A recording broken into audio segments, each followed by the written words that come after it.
Je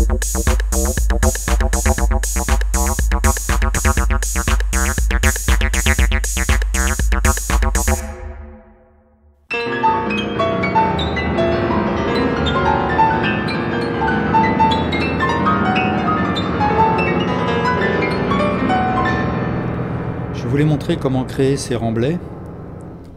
Donc ce que je vais faire, c'est d'abord créer un plan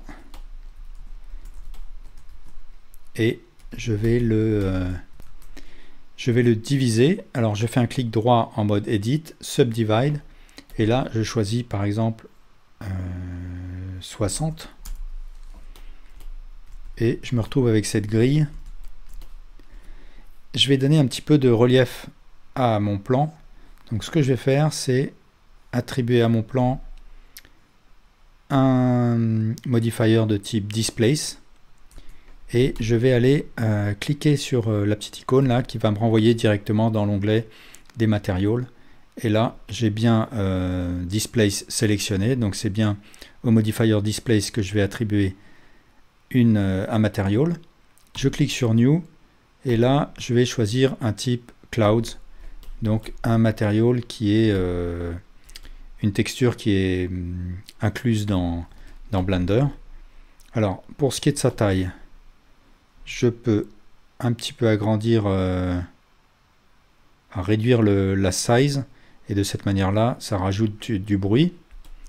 Et sous l'onglet des modifiers, je vais baisser la valeur strength, donc la force.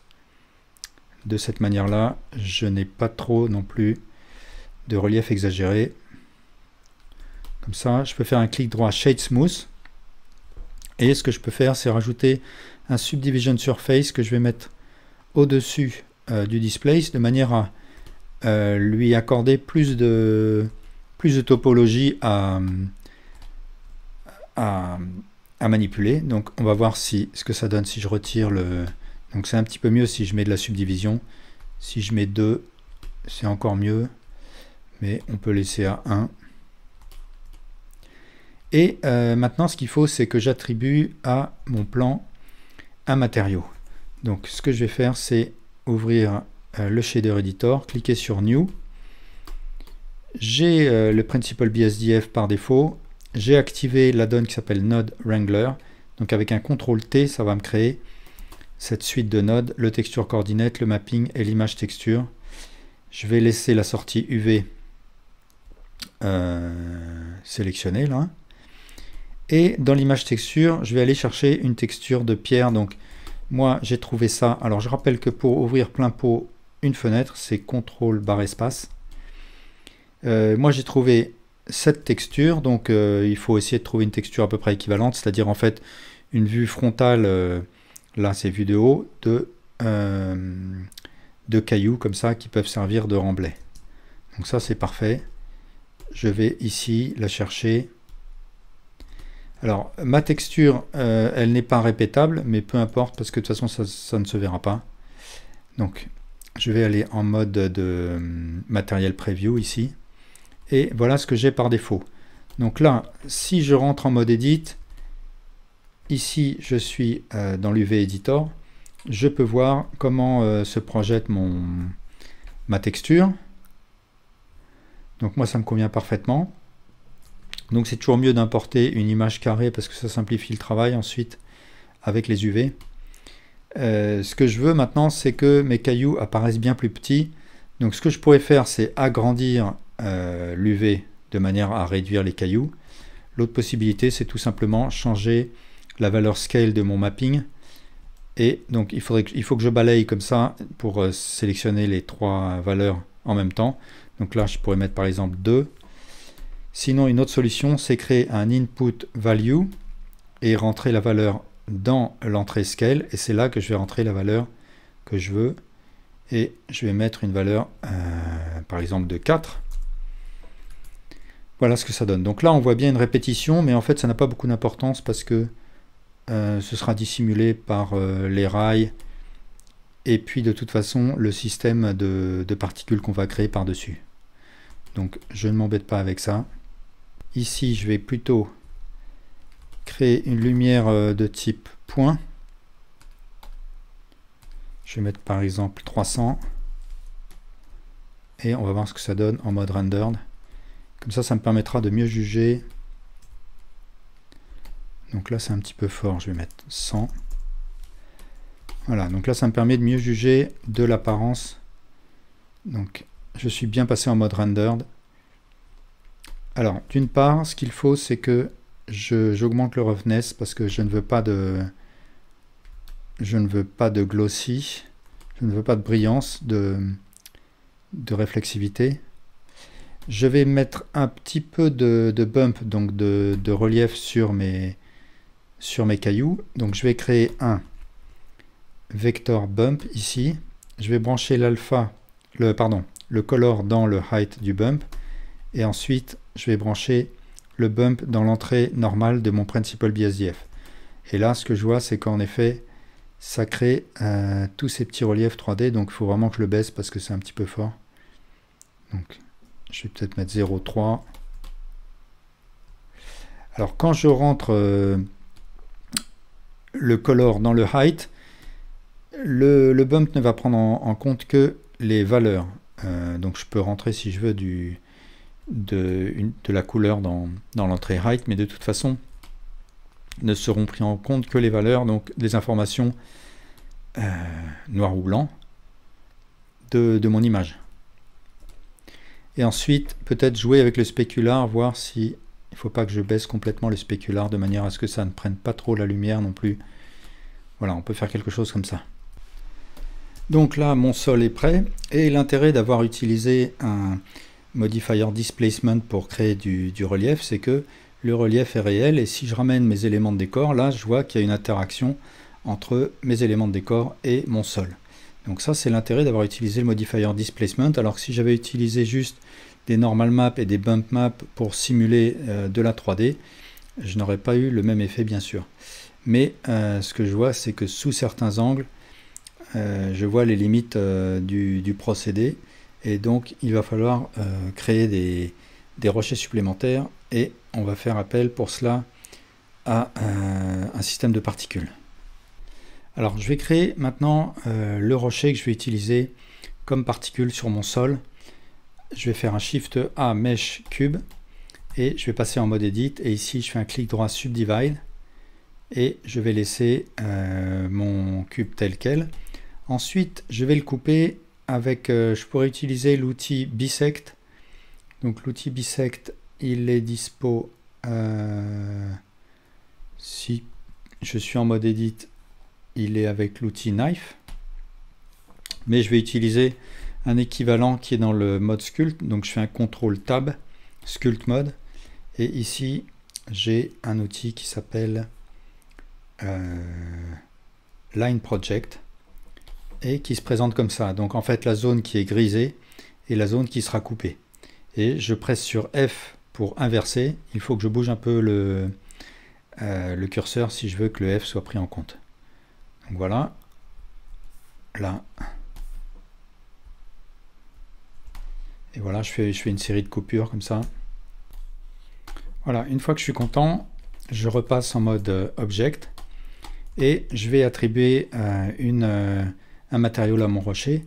Donc ce que je fais, c'est que je vais passer en mode Edit, et je vais utiliser un unwrap de type Smart UV Project. Donc je presse sur U, et je choisis Smart UV Project. Je vais garder les réglages par défaut. OK. Et ici, dans l'UV Editor, je vais me retrouver avec mes UV comme ça. Les UV ont été coupés en fonction des angles de mon rocher. Et je vais placer chaque island, donc chaque UV, chaque partie d'UV, sur le même rocher. Donc j'utilise L pour saisir un island. Et je le place sur le rocher que je veux, par exemple celui-là. Je fais un scale, je fais des rotations, etc. de manière à ce que toutes mes islands aillent bien sur le même rocher. Alors bien sûr, il y a plusieurs manières de faire le matériau du rocher, mais j'ai fait celle-là, j'ai choisi celle-là. Je clique maintenant sur New. Je vais avoir un Principal BSDF et le matériel output, et je vais cliquer sur CTRL-T de manière à créer cette suite de nodes. Et là, je vais choisir de la même manière que pour mon sol, je vais choisir l'image texture de mes remblais. Et voilà ce que ça donne. Alors, je vais me mettre en mode Material Preview. Donc voilà ce que j'ai comme texture pour l'instant. Alors je l'arrange un petit peu. Ce que je peux faire, c'est lui donner un petit peu de relief avec un node bump, vector bump. Je le rentre dans l'entrée height du bump et je rentre le bump dans l'entrée normale de mon principal BSDF. Je vais un petit peu diminuer la force du bump. Et là, de la même manière, je vais mettre le roughness à fond et le specular en bas. Quand je suis content de mon rocher, je lui donne un nom avec F2. Par exemple, je l'appelle Stone. Maintenant, je peux créer mon système de particules. Donc, je sélectionne mon sol. Et ici, sous l'onglet Particles, je clique sur le plus là. Et je vais choisir un système de type Air. Et je vais cliquer sur Advanced pour avoir accès à l'option rotation que je vais activer. Alors sous émission et sous number, je vais rentrer la quantité de particules que je veux créer. Pour l'instant, on va en mettre 300.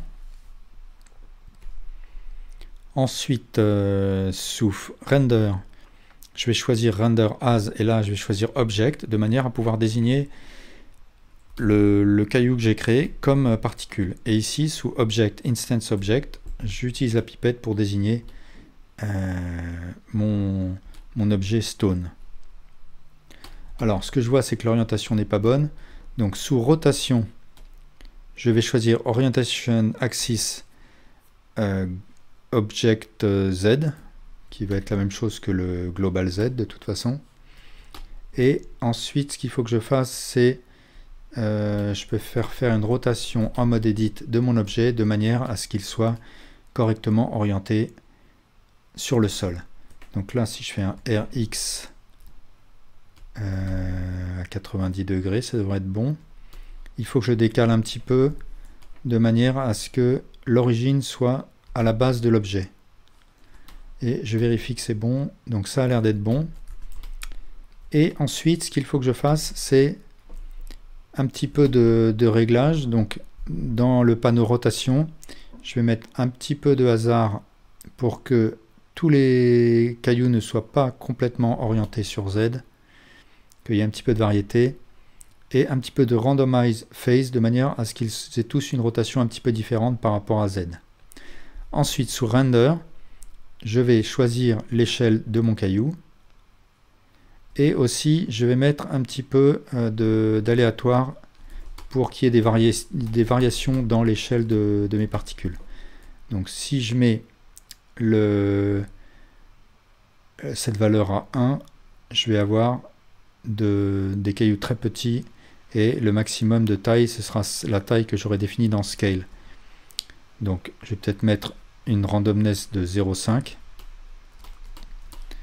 et voilà avec quoi je me retrouve. Et donc cette fois, ce que je vois, c'est que j'ai bien des cailloux en 3D sur mon sol. Si jamais je vois que parfois ça ne colle pas et avec ma scène, je peux changer la valeur seed qui est ici en haut sous émission. Et du coup, il me crée aléatoirement une nouvelle disposition. Autre possibilité, je peux en mode weight paint créer un vertex group qui va me servir à déterminer où apparaîtront ou bien où n'apparaîtront pas mes rochers.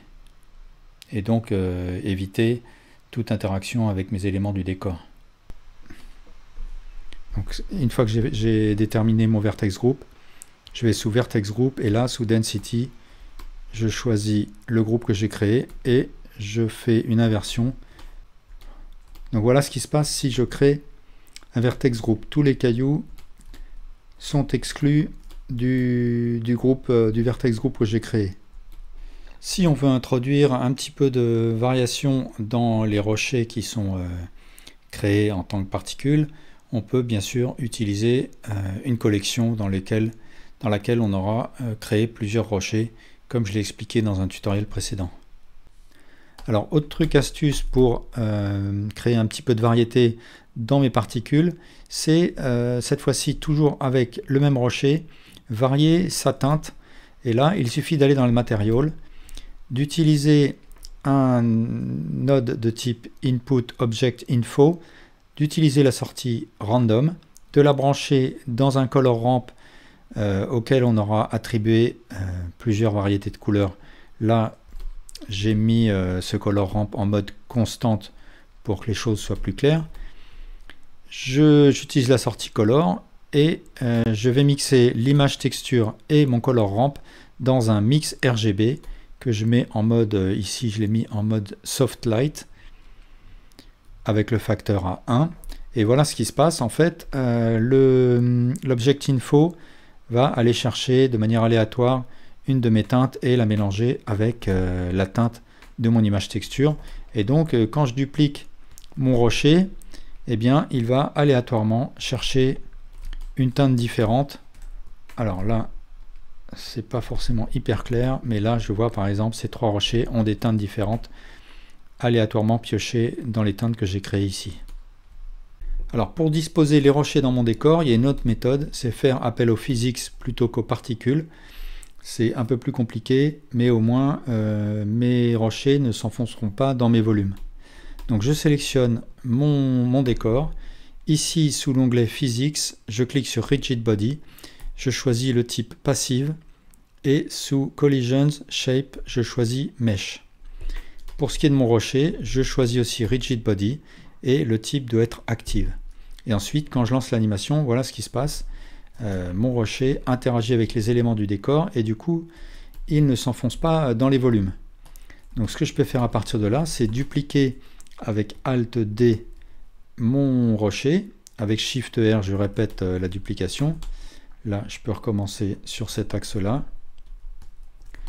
Si jamais j'ai une modification à faire de type physique, je fais ma modification dans le panneau Rigid Body et ensuite je peux sélectionner tous les autres objets.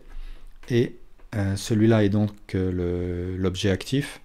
Et je peux aller dans Object, Rigid Body, Copy from Active. Et tous ces rochers-là vont copier les paramètres que j'ai attribués à celui-là.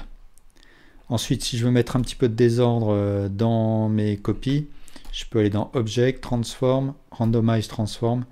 Et là, jouer avec tous les paramètres de l'opérateur box. Si je veux changer l'échelle, j'active Scale Even et je joue avec le premier paramètre là. Et voilà, une fois que je suis content, je lance l'animation et voilà ce qui se passe. Mes rochers sont maintenant disposés dans le décor. Ils respectent les volumes du décor. Et je peux figer les rochers à la frame que je veux. Je vais dans Object, Rigid Body, et je choisis Bake to Keyframe et je choisis la keyframe, la frame où je souhaite figer la scène. Donc là par exemple 64, donc Start Frame 64, End Frame 64, OK. Et maintenant ma scène est figée, je peux supprimer ma keyframe si je veux et mes rochers sont installés, je peux supprimer ceux que je veux et voilà. Et bien merci pour votre attention.